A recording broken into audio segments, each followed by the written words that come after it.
నేను ఒక చిన్ని రైతు బజార్ పెట్టాను మా ఇంట్లో. ఇన్ని ఐటమ్స్ అయితే ఉన్నాయి మా ఇంట్లో. ఇవి ఎక్కడి నుంచి వచ్చినాయి అనుకుంటున్నారు? మా అమ్మ దగ్గర నుంచి నేను తీసుకొచ్చుకున్నాను అనమాట. చూస్తున్నారా, ఇన్ని వచ్చినాయి. ఇవి ఒక్కొక్కటి మీకు చూపిస్తాను అనమాట. ఇవి చూస్తున్నారా, ఇవి నాటుకోడి గుడ్లు అండి. ఇవి ఒక్కొక్కటి 25 రూపీస్ అనమాట. సో వాళ్ళ మనవాళ్ళ కోసమని ఒక 3 డజన్స్ 4 డజన్స్ ఏమో కొమ్మని నేను కౌంట్ చేయలేదు. ఇవి పల్లెటూరులోనే దొరుకుతాయి. సో అక్కడి నుంచి కొనుక్కుని తీసుకొచ్చింది. అలాగే చక్కెర కేలి అండి. ఇవి ఇక్కడున్న చాలా తక్కువ దొరుకుతాయి, అసలు దొరకవు మోస్ట్లీ. అందుకే ఇవి కూడా ఇచ్చింది. ఇది వచ్చేసి ఏమనుకుంటున్నారు, పాలు. ఏం పాలు? జున్ను పాలు అనమాట. ఇవి జున్ను పాలు. అండ్ ఇవి వచ్చేసి పాలు, పువ్వులు, ఇది వచ్చేసి చిలకడదుంప. ఇదేమో మా అత్తయ్య రసం పౌడర్ చేసింది అది. ఇదేమో తేనె, స్వచ్ఛమైన తేనె అండి. ఇది అంటే మనకి ఊళ్ళో అమ్ముతారు కదా, సో ఆ తేనె అనమాట ఇది. అండ్ ఎవరో ఇచ్చారంటే చిక్కుడుకాయలు. నేను వండను అంటే తీసుకెళ్ళి వండు బాగుంటాయని ఇచ్చింది అమ్మ. అలాగే చిలకడదుంపలు చెప్పాను కదా. తర్వాత పువ్వులు కూడా పూజకి ఇక్కడ మంచిగా దొరుకుతాయి అని చెప్పేసి మాకు అక్కడ చాలా తక్కువగా దొరుకుతాయి. సో పువ్వులు ఇచ్చేసింది. ఇంకా కమింగ్ టు పిండి వంటలు. ఇది పిండి వంటలు అండి. ఇదేమో అమ్మమ్మ చేసి ఇచ్చింది. ఇది అరిసెలు, చెక్కిడాలు అమ్మమ్మ ఇచ్చింది.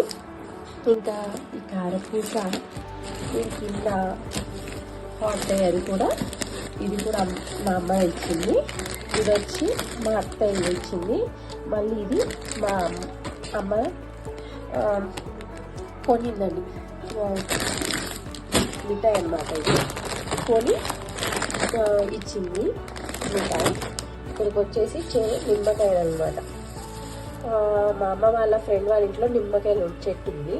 సో నా కోసం మా పెద్ద బాబు బాగా నిమ్మకాయలు నీళ్ళు తాగుతాడని వాడి కోసం నిమ్మకాయలు అయితే తీసుకుంది. ఆకుకూరలు కూడా చక్కగా ఇలా తీసేసి, ఇదేమో పాలకూర, ఇదేమో గోంగూర, ఇదేమో కొత్తిమీర అనమాట. ఇలా జిప్ కవర్స్లో పెట్టేసుకోవచ్చు అండి, మనకి పాడవ్వదు. చూడండి ఫ్రెష్గా ఉంది. ఇంకా ఇదన్నమాట ఇక్కడ దాకా. ఇంకా టమాటా, అల్లం. మాకు అక్కడ విజయవాడలో అల్లం వచ్చేసి కేజీ 50 రూపాయలండి. ఇక్కడైతే చాలా కాస్ట్. తర్వాత కారపొడి అయిపోయిందండి, కారపొడి. అలాగే ఇవి ములక్కాయలండి. ఈ ఫ్రిడ్జ్లో నేను త్వరగా పాడైపోకుండా ఉంటాను కానీ ఇలా ఫ్రిడ్జ్లో పెట్టాను.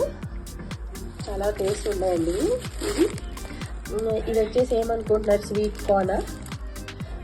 గెస్ట్ చేయండి, ఇది స్వీట్ కార్న్ ఏంటిది అనేసి నేను తర్వాత చెప్తాను. ఇది వచ్చేసరికి ఇడ్లీ పిండి. నేను వచ్చినాక వేసుకోవడానికి కుదరదని ఇడ్లీ పిండి పెట్టేస్తుందండి నేను. అండ్ ఈ కవర్ వచ్చేసి నేను లాస్ట్లో, ఇది కూడా లాస్ట్లో చెప్తా.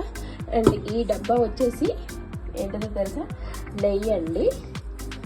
నెయ్యి అన్నమాట. ఇది నెయ్యి అండి. వాళ్ళ మనవాళ్ళ కోసం అని నెయ్యి తీసుకుంది మా అమ్మ. ఇది వచ్చేసరికి 2000 అండి. 2 కేజీలు నెయ్యి. ఇది 2 కేజీల 3 కేజీలు అండి, నాకు గుర్తులేదు. ఈ డబ్బా అంతా నెయ్యే. ఇక్కడ వరకైతే అన్నీ చూపించేసాను కదా.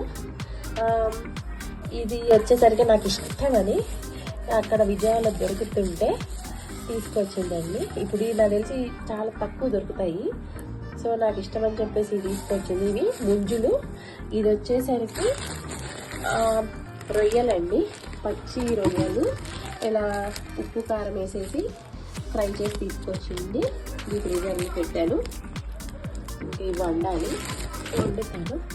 అండ్ ఇవన్నీ చూసేసారు కదా. లాస్ట్లో మరి ఇవన్నీ తినేనాక చివరిలో ఒకటి తినాలి కదా, అదే చల్లని పెరుగు కూడా ఇచ్చేసింది. ప్రతి అమ్మ అంతే కదండి. మా అమ్మే కాదు, ప్రతి ఇంటి అమ్మ తన కూతురు వెళ్తుంది అంటే ఇట్లా అన్నీ అమర్చి సర్ది పంపిస్తారు ప్రతి అమ్మ కదా. చూడండి ఎంత మంచిగా ఉన్నాయో. మంచి నిమ్మకాయలు, టమాటాలు, ఇవన్నీ ఇచ్చి పంపిందండి. ఇదేనండి ప్రెస్టేజ్. ప్రెస్టేజ్ అందరికీ తెలిసిందేగా 3.5 లీటర్స్ అన్నమాట. ఇది కూడా